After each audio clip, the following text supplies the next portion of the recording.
Anne Wilson and Jane Carman recently discovered their great-aunt's hidden past.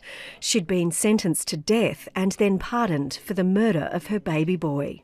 We shed a lot of tears. It's a tragic, tragic story that we had no idea about. Our memory was of a sweet little old white-haired lady. Maggie Heffernan had been abandoned by the baby's father. Then a desperate letter never reached her parents because the country post office burned down. Homeless and starving, she'd slipped her baby into Melbourne's Yarra River.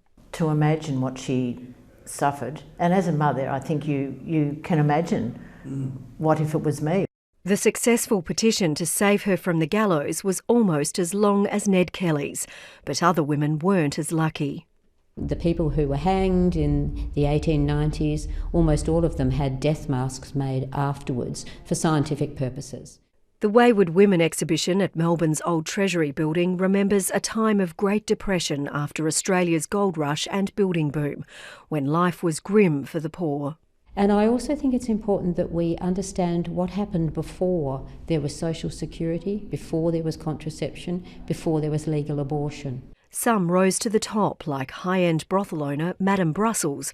A bar in Melbourne still bears her name. Madame Brussels was probably part of the underbelly of Melbourne society, but she looked very respectable. Indeed, her husband was a serving policeman for the whole of this period. It's part of educating people now about what the past was like and the things that we need to safeguard.